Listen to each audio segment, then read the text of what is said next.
So I have been in the creative and marketing industry for 20 blah, blah, something years. I started my career as a designer and specifically in the branding field. And but it's evolved, accidentally started a marketing agency and mostly because working with our customers, um, we realized that developing their brand, developing their message and their story, we needed to proliferate that message and so that was really where we developed our marketing team and our marketing department because we really wanted to help them spread the word. So that is really where Paperkite, took flight. So I've been in this industry for about 20 something years and as the owner of Paperkite for 16. So we are located in Cooperstown and we have a team of about 20 and we're a full service creative and marketing agency. And we work specifically in the travel and tourism industry, although I would call us, we work in a lot of industries. We work in travel and tourism, but we work with businesses, we work with education and cultural institutions, nonprofits, kind of when you're in central New York, you kind of end up, there's just you end up doing a lot of different things. Um, but yeah, so it's been a real joy of my life to build this agency, and I'm just happy to be here with both of you and to share what I've learned. And I will say, good for you for showing up and learning more, and good for you. I'm hoping that I can help you just discover your business's brands and that we can help you just get your message out there and that you're going to learn some things. And anytime you want to ask a question or you want me to clarify anything, this is for you. So just, just stop me. There's not that many of us here that we can't just, take our time and really focus on what you want to learn and what you hope to get out of it.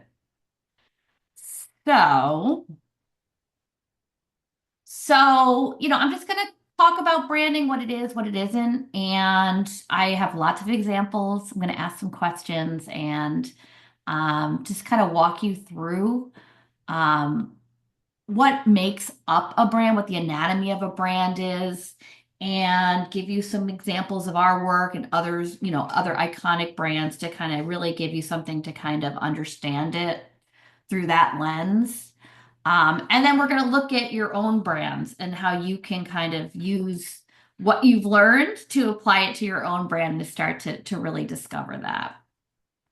So I think one of the things that when we're working with a customer and they come to us and they want us to, we have a branding exercise that we're going to undertake or, they want us to develop their brand. A lot of times they're thinking about the look and not the underlying message.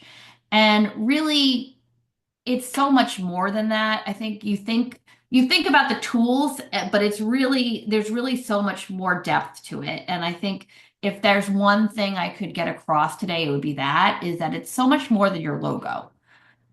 Everything that you are creating, producing, whether it's your tagline, whether it's your website, your logo, these are all things that are expressing who you are. It's expressing your brand message. But those aren't your brand. Like your brand is like the heart and soul of who you are, as who your business is, right? It's like that core. So that's the distinction too. I think we get hung up on, logo and everything, and it's important. But again, these things are all working together. They're like a team and they're working together to communicate that message. And yes, they all have to be in sync and they all have to look cohesive. But it's important to remember that's not the brand. The brand is something else. The brand is the message. The brand is who you are. It's how people feel about you. It's this collective thing. So understanding, and I'm going to talk about how you get to that and how you understand that yourself, then you can start to put these pieces in place. And then you can start to kind of build that perception. So the good news is a brand already exists and that's what I always tell our clients is like, we're not trying to, you shouldn't be inventing it. It's not something that's invented. It's something that exists. The best way to describe a brand, it's the thing that someone says about you when you're not in the room, right? It's not the thing you're trying to broadcast, it's the actual like truth of the thing, right? So, um, it's about and really what it comes down to is you want to reveal a brand, right? So you want to reveal who you are so you can amplify that message and people can just get you, right? They get who your business is, they get what your value is, and they understand you in a really simple and easy to understand way, right? And they understand how you're different. They understand, what value you're bringing. So that being said, there are like components to a brand like anything else. And like I said, there are, first you have that visual component. And those are the most obvious things. That's the thing that we understand the most is like the visual components, and that's your logo, your color palette, your fonts, your imagery. And this is a brand that we developed for the Rogers Center. So when you're developing your brand and, after you've done all of the thought work, you're going to come up, you're going to have this visual representation. It's called an identity system. And, it has your logo. Your logo should have um, multiple options for you to, because you're going to have different outputs. You should have a one color option, you should have a two color option, a black and white option. You should have all of these different things, a reverse option for when it needs to be on something, and it needs to be, it needs to pop on a dark background. So these are these like functional pieces that you need to have to create that cohesion. So this is kind of the frosting on the cake that, after you've done all that thought work. So yes, we've developed this brand for the Rogers Center. Usually what we'll do is we'll work with a committee. We assembled a committee of their staff, but we also will work with, and I think this is important when you're working on your own brand. It's not just about like, it's not just an inside job. So for when we were working on their brand, we assembled both like their volunteers, people who had been going there for years, like um, you know, people who had gotten to summer camp there. And so it wasn't just it's your board of directors or it's just the owners of the business. It's maybe your best customer. It's maybe, one of your staff members. It's got to be kind of a mix of people, because then you're getting all of these different perspectives of the brand. So if it is possible, it's great to have that feedback in the beginning.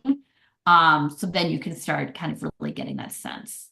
So yeah, so we worked with them and you can see, you want a full representation, the colors.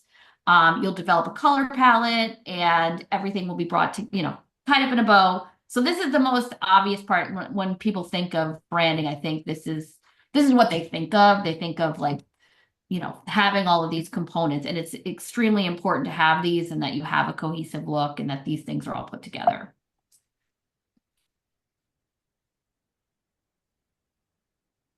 So then you go a little bit deeper, and in doing that work, you also want to have other components put together in your brand. So you're also going to want to know, like, what is the voice of the brand? Like, what do we sound like? Who are we?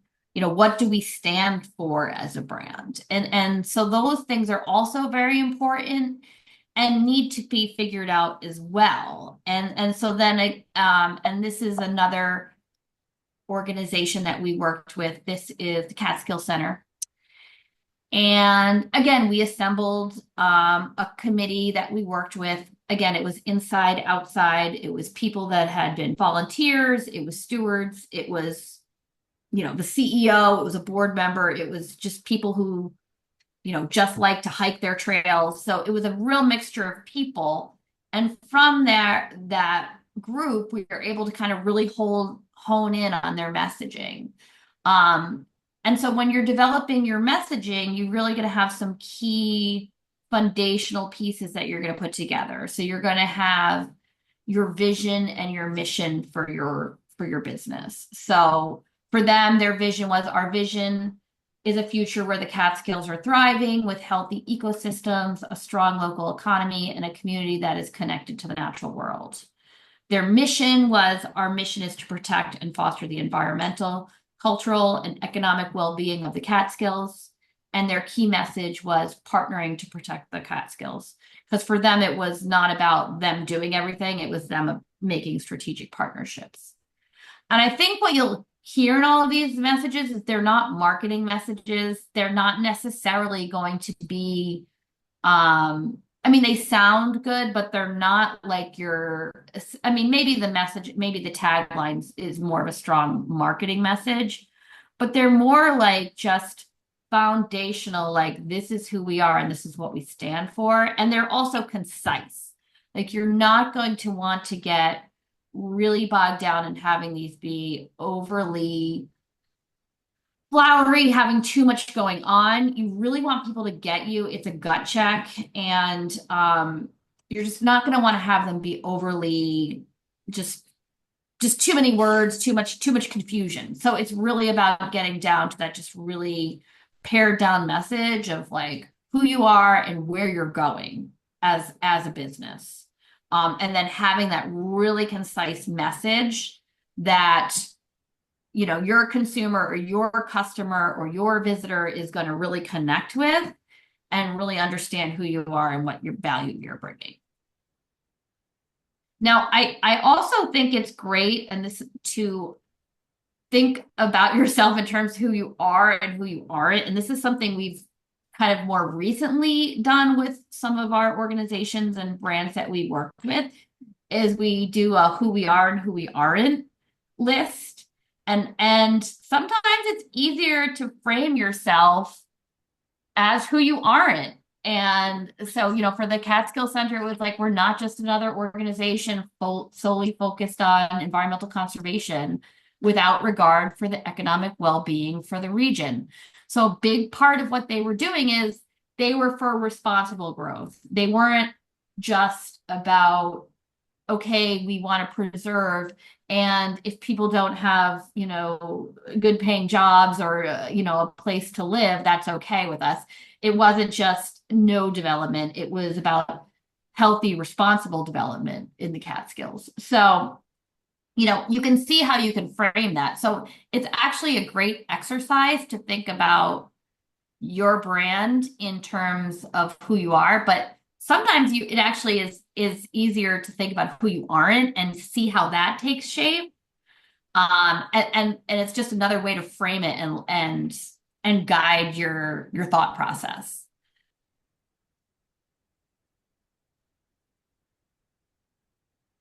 So really what I was saying at the top here is that a brand really is, what's at the heart of a brand though is like the experience. It's how people feel about the thing, right? It's, you know, it's what you take away from it, right? It's how you make me feel. It's everything working together, you know, and, you know, I use the example of Amazon because I feel like, okay, yes, it's an online commerce, but I mean, we all feel differently about it. I mean, yes, I mean, you could say it's a force for good or bad. I mean, the jury's still out, I know. But you can't deny when you see that Amazon package on your doorstep. I mean, I know as a mother, like, oh my gosh, you know, my son needed pants for like a concert and like I needed them stat. And there's like, you know, I'm in central New York and like, you know, it was a godsend having that Amazon package on my doorstep. And you know, so their whole brand is about this convenience factor, about the customer service factor, about, you know, the whole spectrum of everything they offer being so comprehensive. And there is something to that. So it really, and it's a good example of just like that whole, it's more than a website, right? I mean, you could say, okay, their brand is just an online store, but it really isn't. It's really about they've become interwoven in our lives in such a inseparable way that it's hard to just say that it's just a online shopping experience. It's more than that. Um, so why does branding matter for your business? It's really about just separating yourself from others. Like they have to make a decision on who they're going to do business with, and it's really about making that connection and showing why they should choose you. Why should they elect to do business with you? Um, it also helps build that trust with the consumer, with your customer base. It allows them to get to know you in a way before you've even met them. Um, and it also creates that emotional connection with them. So again, it's kind of just building that trust with your customer. And it's deeply personal. And then it also drives loyalty. So, I think we all can kind of relate to brands that we've fallen in love with. I mean, I'm sitting here on my Apple computer and, my Mac, and I'm a Mac. And I think all of us can relate to whether you're a Mac or a PC or whether you're an Android or a Apple iPhone. And, we get into um, we get an affinity for a brand, and it's about aligning our values and aligning who we are with them, and getting that connection to the brand. So really, as small businesses, that's what we're trying to do. We're trying to connect with our customers and build that trust, build that loyalty, and build that connection. And branding is really how we do it. So I have a few brands here, and I was wondering if anyone wants to share what they think the brand is for some of these. So I picked some iconic brands that I thought we could kind of talk about. So the first one is Trader Joe's. Does anyone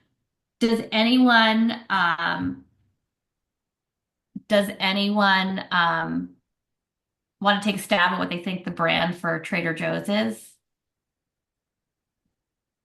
or what the brand promise is? Probably something in regards to their food being without preservatives and different things like that, like a healthier brand of nutrition food. Yeah, well, they want to bring, so their whole thing is about, well, first of all, they create a great they are very people first. So they're a responsible employer. So they take care of their people, but really they want to create a great environment for their customers. It's about healthy food, but at an affordable price, right? So they're creating like less of a barrier for people to, so you're getting like the healthier convenience-based foods that you would get at like a Whole Foods, but you're getting it at more of a value price, and you're getting it in this like fun, like kind of happier environment where, and then you can see that they also take care of their people, and their people are known for being like happy and thrive and really enjoying their workplace. So it's a value prop of happy employees, happy customers, and really offering a quality product at a good price. So very good. Whoops, what did I just do? Okay, so here's another one. Here's another iconic brand, and this one's Ralph Lauren. Does anyone have an idea what the brand might be for Ralph Lauren?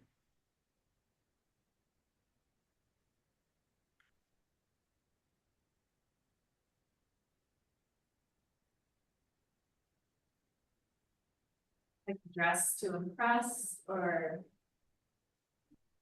Traditional,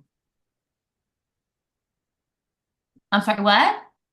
traditional, like old time. Yeah, yeah. Count on it because it's got history.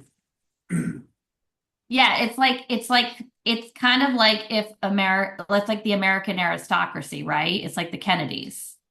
right? It's this aspirational brand. It's classic American elegance, but it's aspirational too, right? So it's also oh geez, going the wrong way here, people. So it's quality, it's this kind of aspirational brand, but it's also about this kind of iconic American aristocracy kind of aspirational brand. Um, that yeah, it's kind of like it's basically like they're like the Kennedy brand. Now, what about Target? Any thoughts on the Target brand? And they were really kind of ahead on the whole branding thing, I would say. So it actually kind of says it in the corner. It says 20 years of design for all. So they're very similar to Trader Joe's, where they are, well, first of all, they're very inclusive. Second, they're very but they're also very curated. So they really wanted to bring more of a shopping experience, more design. So essentially, their prices are comparable to like a Walmart price. Um, but they were partnering with designers and bringing like design and curated products in. So they were kind of bringing design to a lower price point. So they were making it more affordable to everyone. So kind of similar to the whole model for Trader Joe's. And then Disney, one of the most iconic brands. So Disney is really, I mean, their underlying brand promise is really about creating happiness through magical experiences. And it's for people of all ages. And their whole goal is to do it through every platform available, whether it's in person, online, through, whatever experience people can experience entertainment. They want to be there and they want to control the experience from start to finish. So, um, and that's really the heart of their brand. So you can see like you probably like understand these brands on these emotional levels because they're very, very famous and and you can see how they've worked to promote that message but it's more than just their logo, right? It's how everything is done. It's everything to how their employees are trained, to how they approach, setting up their retail experience. If it's a retail store, and for Trader Joe's, it's how they take care of their employees. So it really comes down to every little piece of the experience. Yes, it's also the visual experience, but it's also, comes down to what's underneath and what's behind the brand. So I'd like you to think about, when you're building your brand, thinking about like how are you going to compose your own brand, right? How are you going to get to the core of your businesses, right? So you need to think about who you are, who you serve, and what makes you different. And so this is kind of a little takeaway piece. And I'm going to share about Paperkite. So for Paperkite, really for us, like who we are is we are also a people first organization. We are very much about building our partnerships with our customer and taking care of our people. That doesn't mean we're not invested in data and being excellent at what we do, but we understand that like you need talent and passion and creativity to take it over the top, right? So you need to take care of your people and you need to take care of your customers to be successful. So for us, it's about balancing strategy and data driven and being innovative with also being very people first and high touch. So that's like who we are. In terms of who we serve, we partner with tourism organizations, hospitality brands, and educational, and even your friends here at SEEC. And what makes us different is our full service approach and also the fact that we're very data driven, but we also cultivate our partnerships with our customers and with our team. So we understand both sides of the equation, that it's, yes, we have to, yes, it's about the people, it's about the data and the technology, but it's also very much about the relationships and about the people. So really think, you can see how we've kind of put our story together. I just wanted to use that as an example. So when you're developing your brand personality, I think the easiest way to start is to just think of, so you have those three, components you can put together, but you can also just think of like 3 words. So this is one of our customers, the Otesaga Resort. And I think this is a great way to start. Is just think of like 3 words that you could associate with your brand. So for the Otesaga, we always think of them as elegant, timeless, and welcoming. They are not trying to be like, they're not trying to compete with, they're a classic American resort. I would put them more in like the Ralph Lauren bucket. They're not trying to be modern. They're not trying to, compete with modern resorts. That's who they are. They're about preserving the history. They're about, who they are. They take care of their guests. They take hospitality very seriously. But so that's where the whole timeless piece comes into it for them. So I think, honestly, if you could do one thing today, is just maybe think about those 3 words that you would associate with your business. And that's a great place to start. And you can even ask your own customers, like, hey, what are 3 words, you would associate with my business, with our spirits, with our customer service, with everything, with my bookkeeping services, and really kind of start to get some intel from them. And that's how you're going to start to kind of guide your process, is like getting some of that feedback. And then when it comes to your visuals, when it comes to a logo, there's a whole spectrum. You have like the extremely, I think the simpler the better. So I tend to be more on the left side, where you have like very clean, simple, iconic logos. Once that you just see them, you get them, you know who they are. Paperkite's logo is extremely clean and simple. I think that is the best way to go. And then when you see on the right here, some of these brands are extremely successful and well known. But I don't think you would conjure their logo in your mind, right? Where like McDonald's and Nike, yeah, you would probably have known those logos. But if I had said Ghirardelli, you may not have known it, just, closing your eyes. So I think a good place to strive is to be more simple, recognizable, memorable. So I think in developing that, the less complicated, the better. You don't have to be quite as simple, but I think, because there's levels to everything, but I think the more simple, less complicated you can get, the more likely it is someone's going to remember you, the more likely you are to imprint. And then there's other choices to be made when you're deciding, there's color theory, and there's so much information on this online.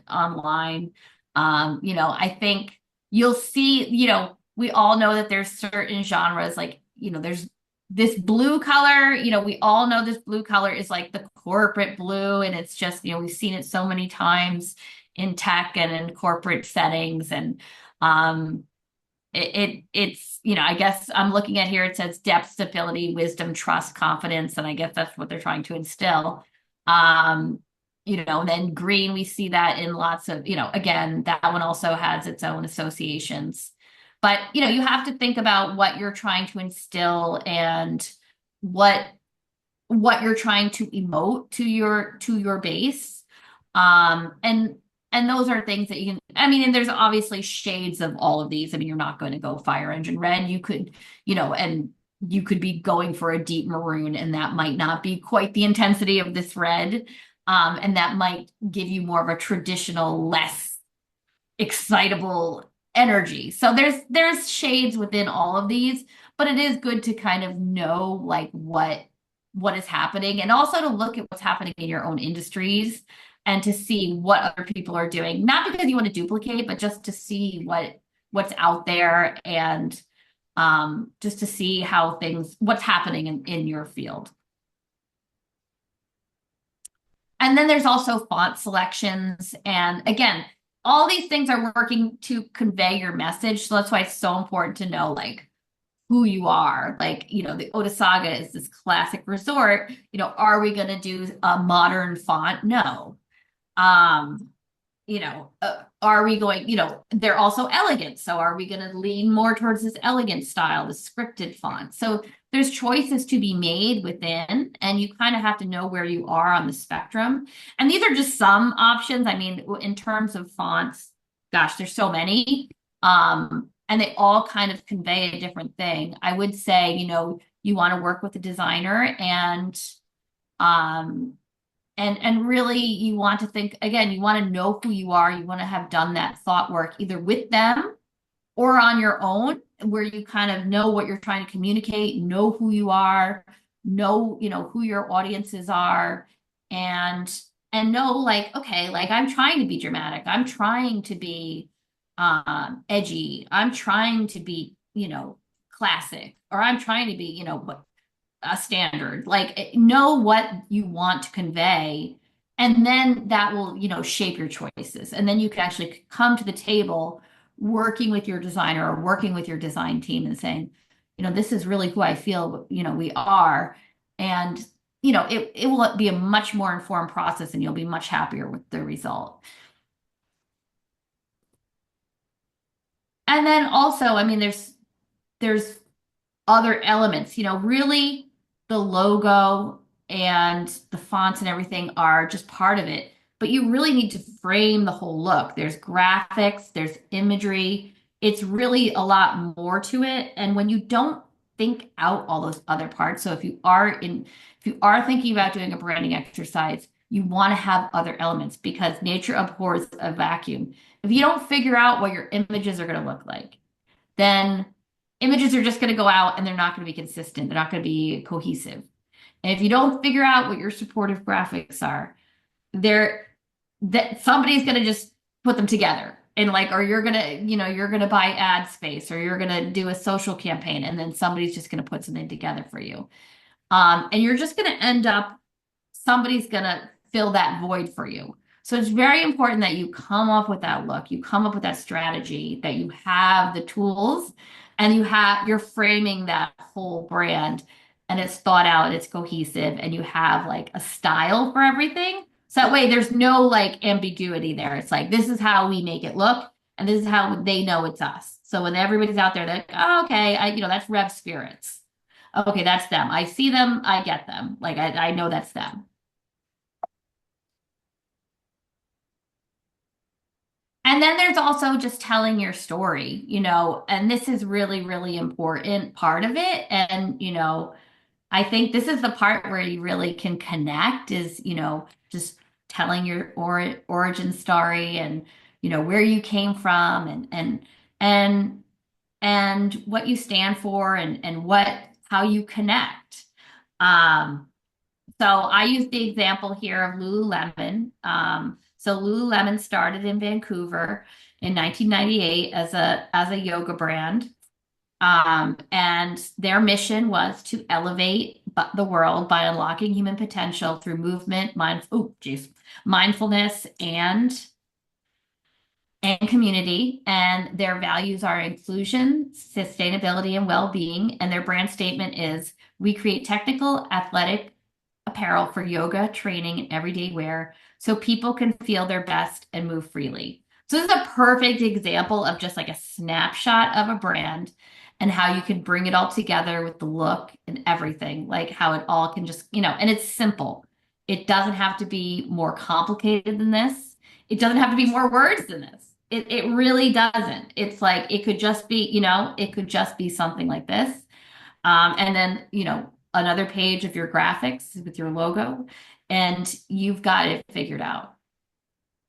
And then the last thing I will say is you just want to make sure that you're keeping everything consistent and that it's across the board. This is a brand that we developed for the Oda Saga for one of their sub brands. We do all of their marketing and all of their food and bev marketing. And, you know, we make sure that when we're launching, whether it's their flagship brand or whether it's a sub brand or it's a campaign or a package brand. In this case, it was a brand for one of their restaurants. We make sure that every little component is connected and it looks the same and it all is, every single point from the point of sale to, the online advertising to the social posts to the email the customer gets, everything looks the same and it's all working together. The messaging, everything is just the same. So I'd say that's also just, very, very important. So just to kind of sum it up, just be consistent again across all platforms. Just work on your brand voice.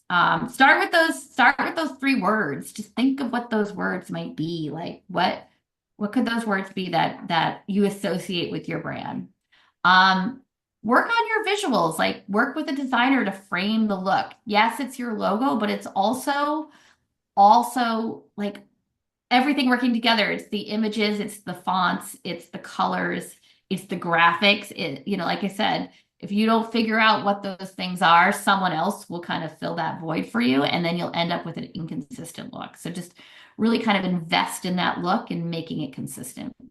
And then create an experience that people are going to remember. Be really like intentional in what you're doing. That's really going to make you memorable and make you stand apart. Just, people will remember you. And then finally, engage with your community and tell your story. Storytelling is the best way to connect with an audience you could, advertise all day, but if you come out here and just tell your story and make it a narrative and do a start to finish, that's so much more powerful and memorable. So weave that into your brand, and I think people will really connect with it, and again, it'll just make you even more memorable and more powerful.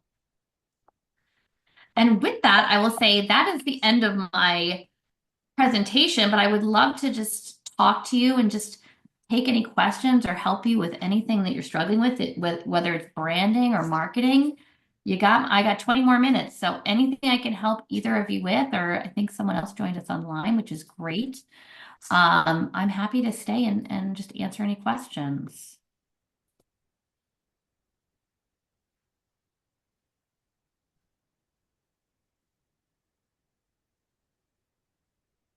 I guess one thing,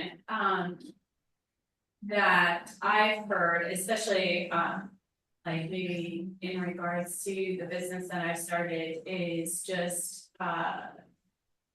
kind of getting those posts out there, like whether it's through Facebook or Instagram, and being active, LinkedIn, and that type of thing. And sometimes, especially beginning, I'm like, I don't know what to post, and or how to actively, and plus it's not, what I would say is, I have 3 young children now in school, and so even the whole social media, I've treated it as almost like taboo, because I didn't want to be on social media or be involved, and didn't want to be on my phone.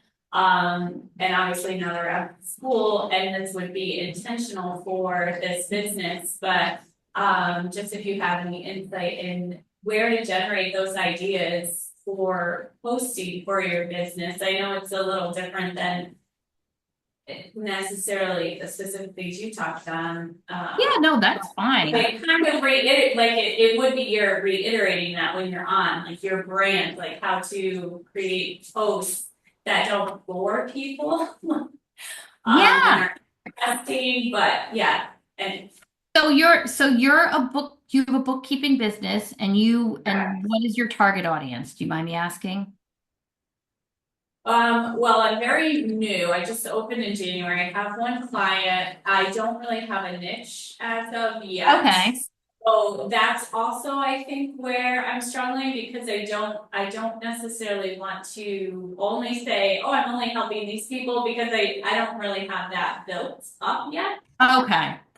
Okay, Yeah. and so you don't really know what you would like. You're like, oh, I'd love to work with small business, or I'd love to work with municipal, or do you have any idea of what you'd like to do? Um, yeah, I would say small business or like smaller non-for-profits because, I would say I want to help them make an impact, you Okay, know? so Help businesses them and grow. organizations. So you're targeting businesses and organizations. Okay. Um, well, I think this is where AI could really help you. So there's two things I'm going to say, and they're going to sound completely, what's the word? Counterintuitive. One is be a real person, and two is use AI. So I would say when you're talking about generating ideas, I would use ChatGPT to go in and say, give them use ChatGPT. I would say I'm a new business owner. I have and you give them your whole profile. You say I'm a new business owner. I have a small bookkeeping business. I'm targeting businesses and organizations, and I need, you know, 30 LinkedIn posts and Facebook post ideas. And it will generate post ideas for you. So that it can kind of help you get over the hump of brainstorming for ideas. Um, I will say, as someone who is kind of targeted by people who are bookkeep, I mean, I don't want to say targeted, it makes it sound like you're a predator, but like targeted by, bookkeepers that are looking to work with businesses. I think the most helpful content for me um, is when they give me like a tip or a trick, or they share something like tax season is coming up, and did you know this thing is going to happen for small business, or did you know that, just like things like that, like there was some kind of special filing I had to do this year, and I someone shared it. I mean, there's things like that that are content that are like content related that you could be sharing. I would also say don't shy away from potentially doing small little videos. That's a great way to connect with an audience just on your phone, even just like, hey, thought of the day for bookkeeping, whatever it is. Like, and again, you might be getting some ideas from ChatGPT, just like content themes. The other thing you could do is start following other people that are in this industry and just start getting ideas from them. Like, I'm not saying you should copy what they're doing, but just be aware of what other successful, like, bookkeepers are doing, maybe they're not in the same market as you, but you're like, oh, okay. And you like what they're doing. Like, just be aware of what other things are what they're doing.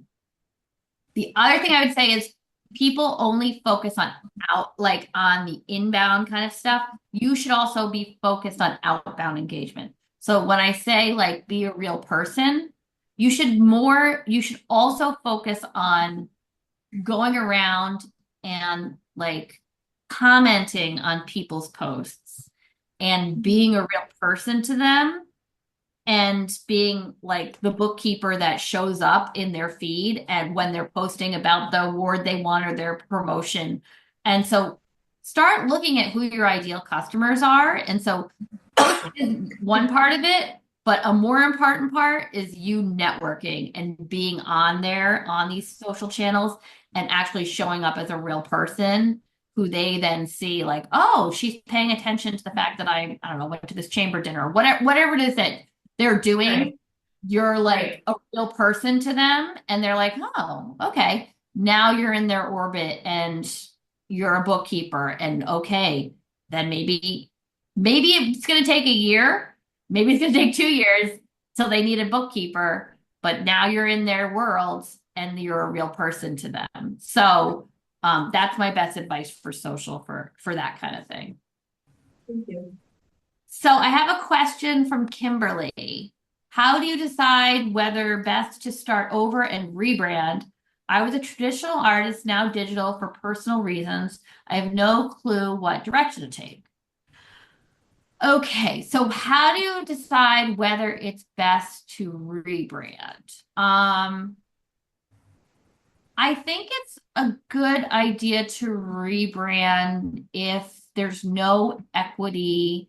Well, I guess, do you mean rebrand, like completely rebrand, or do you, Kimberly, can you give me a little background? Can you hear me? Yeah. Okay. I turned off my mic because my allergies. That's why I didn't come in person. So I apologize about the voice. No, that's okay. Not to bore you guys, I was a traditional artist. I went to SUNY Cobleskill and graduated with my graphic design degree. And then after my late husband developed cancer, so between, caring for him and then his passing, my art kind of took back seat. So now I have this calling. I know this sounds crazy. I have this thing about helping widows and bringing some joy to their life because it's a Mm-hmm. very, so I don't know how to use my art for that. Oh, okay. And my old tagline from years ago was sharing joy through art. So I really feel that's my calling, but I don't want to limit myself. But I also think there's a demographic that is very overlooked.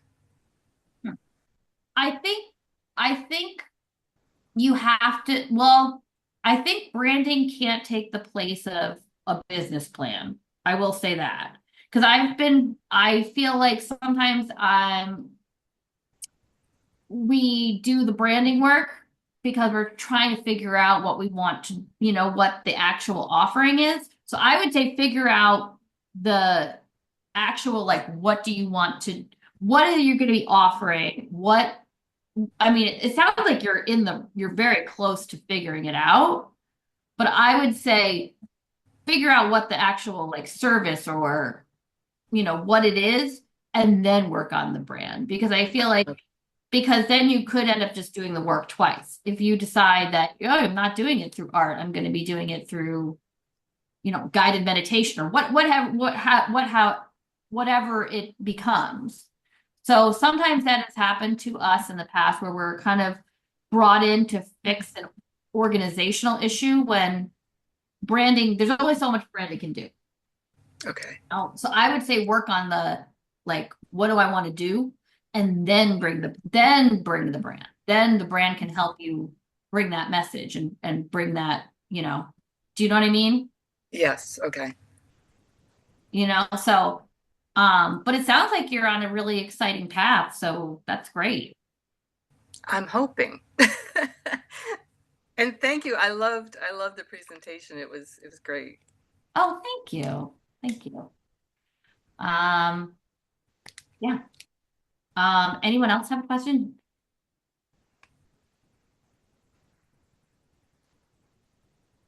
Okay, great. Well, I will drop my email is available, so you can always reach out to Susan at hellopaperkite.com. I love helping other business owners, so feel free to reach out if you have a question, you just couldn't think of it. Like I said, we do everything from branding to marketing to websites. So if you have questions on any of those things, I'm always happy to offer any advice or support you need. So, but yeah, this was a fun way to start the week. So I hope you got something out of it. Thank you so much, Susan. I really appreciate you hosting today. Yeah, my pleasure. And I'm sorry I wasn't there. It's funny, like today in my feed was a picture from this day in history 5 years ago, and it was the first day Paperkite went fully remote for COVID, Yeah. and I was having my first Zoom meeting, and it was funny, and I was like, oh, I keep forgetting that people want to meet in person again. So next time, I promise I'll come in person. So Sounds good. No worries. Thank you. yeah, bye everyone. Have a great week. Thank you, everyone. Bye.